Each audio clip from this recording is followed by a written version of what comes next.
तो hello welcome back anime lovers. स्वागत है आपका साकी एनिमे एक्सप्लेन चैनल। दोस्तों, Lord of the mysteries anime के बारे में आप लोगों ने सुन ही लिया होगा। ये एक नया चाइनीज एनिमे है जो कि एक नावल पर बेस्ड है। लोगों का कहना है इसकी स्टोरी अटैक ऑफ टाइटन से भी अच्छी है और ये एनिमे बहुत बड़ा मास्टरपीस है। लेकिन आप इस एनिमे को देखोगे तो हो सकता है आपके सर के ऊपर से ही सब कुछ निकल जाए, क्योंकि ये एनिमे थोड़ा कॉम्प्लिकेटेड है। लेकिन मैं ये सब कुछ आसान लफ्जों में एक्सप्लेन कर दूंगा। चलिए शुरू करते हैं LOTM की कहानी को एपिसोड नंबर 1 के साथ। एनिमे को समझने के लिए आपको इसकी थोड़ी बेसिक चीजें समझ में होनी चाहिए। हमारे मेन कैरेक्टर का नाम है जो आज के टाइम पे चाइना में रहता है। लेकिन अचानक एक दिन कुछ होता है, उसकी आत्मा उसके जिस्म से निकलकर किसी और के जिस्म में जाके ट्रांसफर हो जाती है, यानी कि इसकी आत्मा स्विच हो जाती है। हमारे हीरो को पता चलता है वो तो एक अलग ही दुनिया में आ गया है, क्योंकि ये दुनिया टेक्नोलॉजी में काफी पीछे है और ये दुनिया जादू की थी।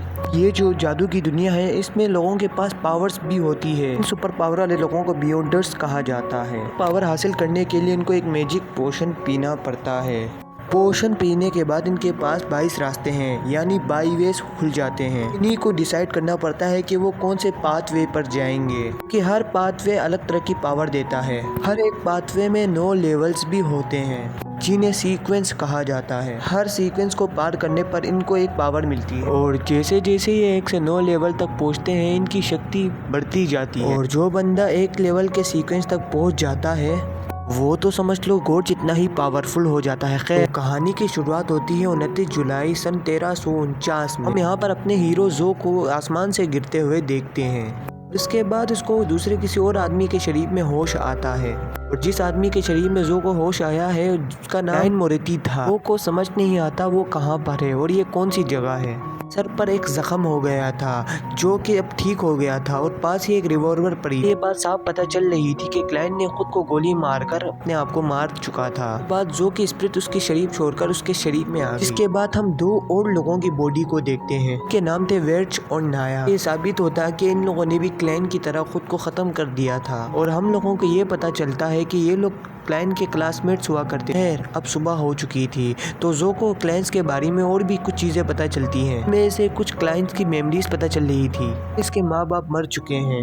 वो अपनी सिस्टर के साथ रहता है। क्लाइंट आपा देश के क्लिपियन शहर में रहता है और उसने हाल ही में ग्रेजुएशन पास की है। और जो को अपने कमरे में एक डायरी भी मिलती है। उसमें क्लाइंट ने कुछ लिखा हुआ था। साफ लिखा हुआ था 29 मई को वेल्च उससे मिलने आया। कहा था कि उसके पास एक किताब है।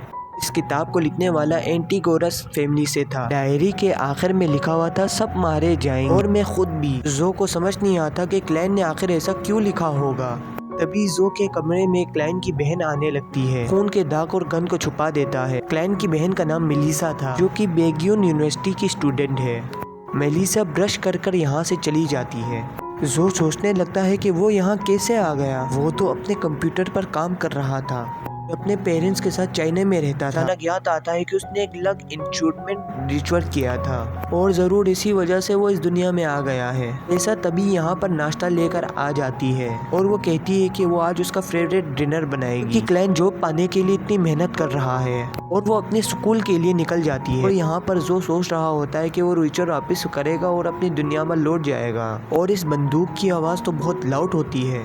लीसा ने आवाज नहीं सुनी हो। जो को क्लाइंट को रिचुअल करने के लिए ब्रेड की जरूरत थी जिन्हें वो लेने के लिए मार्केट जाता है। ब्रेड वाली लेडी कहती है जो को तुम्हें कोई जॉब ढूंढ लेनी चाहिए और उस गंदे से अपार्टमेंट को छोड़कर किसी अच्छी जगह पर रहने जाना चाहिए। क्लाइंट देखता है कि ये दुनिया भी उसकी दुनिया की तरह बिल्कुल नॉर्मल है, बस ये टेक्नोलॉजी में थोड़े साल पीछे है। तभी वो कुछ लोगों को पत्ते खेलते हुए देखता है जो कि आज के जमाने का खेल है। करीब 100 साल पहले एक ब्रेसल गुस्तेव नामी राजा रहता था जिसने ये steam engine, tarot reading and पत्तों के गेम जैसे खेल बनाए थे।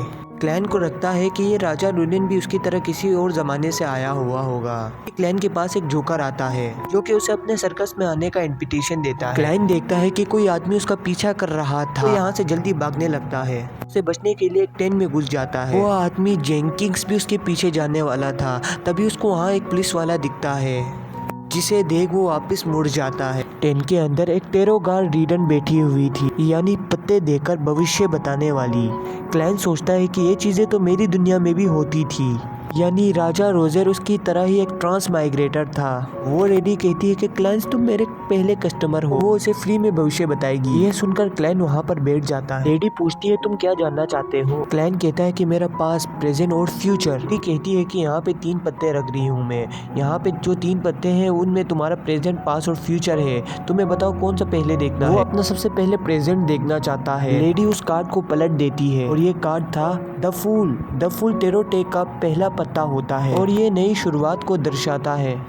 और अब यहाँ पर असली टेरोडेटर आ जाती है और ये जो बेटी थी वो खाली मजाक कर रही थी और क्लाइन यहाँ से चला जाता है। क्लाइन अब घर आकर उन ब्रेड्स को 4 अलग अलग कोनों में रख देता है। रिचुअल को परफॉर्म करता है ताकि वो अपनी दुनिया में लौट जाए और वो साथ ही कुछ ड्रीम वर्ड्स भी पढ़ता है। में लगता है कि ये रिचुअल करने से कुछ नहीं हो और अचानक ही उसे कुछ होता है और केन किसी और अजीब दुनिया में पहुंच जाता है जहाँ पर चारों ओर धुआं था।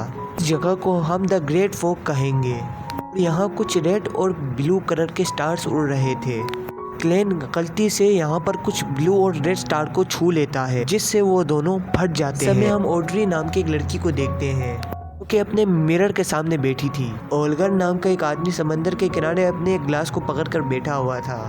ये दोनों ही अपनी मर्जी के बिना इस ग्रे दुनिया में आ जाते हैं। इन्हें अपने सामने क्लैन की एक बड़ी सी परछाई दिखाई देती है जैसे कि वो इस दुनिया का गॉड। यहाँ ये तीनों ही एक दूसरे का चेहरा सही से नहीं देख पा रहे थे। क्लैन सोचता है इन दोनों को मैंने इधर बुलाया है क्या। ऑड्री पूछती है कि आप क्या इस जगह के गार्डियन। मेन हीरो क्लैन सोचता है कि ये पाक जगह है तो यहाँ पर मंदिर कहाँ है और उसके ऐसा सोचते ही उनके आसपास मंदिर जैसी जगह बन जाती है। क्लैन समझता है कि वो इस दुनिया को पूरी तरह कंट्रोल कर सकता है। लंबी सी टेबल और अपने लिए एक सिंहासन बना लेता है। सिल्वर अब क्लैन से पूछता है मैं कहाँ पर हूँ और आप कौन हैं। क्लैन सोचने लगता है कि वो अपना नाम अब क्या बताए, जो या क्लाइन। वो अब सिंहासन पर बैठे हुए अपना एक नकली नाम बता देता है। लोग मुझे बुलाओगे द फूल के नाम, जो कि उस टेरो गार्ड का नाम था। फ्री पूछती है मिस्टर फूल आपने हमारे को यहाँ क्यों बुलाया है और क्या हम घर जा सकते हैं। कहता है अगर तुम चाहो तो मैं तुम्हें अपने घर वापस भेज दूंगा। वो लड़की इस जादुई जगह को देखकर काफी एक्साइटेड हो गई थी। वो क्लैन से पूछती है मैं बियॉन्डर कैसे बन सकती हूँ। क्लैन को तो बियॉन्डर के बारे में कुछ भी नहीं पता था तो वो बोलता है सवाल का जवाब तुम्हारे सामने बैठा आदमी देगा। ओल्गर बोलता है तुम जरूर लियोन किंगडम से होगी तो बियॉन्डर बनने के लिए एवरनाइट गॉडेस के चर्च को ज्वाइन करना होगा या लॉर्ड ऑफ स्ट्रोब के या किसी दूसरे चर्च को। वैसे बियॉन्डर बनना इतना आसान नहीं लेकिन बियॉन्डर सच में होते हैं और वो बढ़ती हुई डार्कनेस से लड़ते रहते हैं।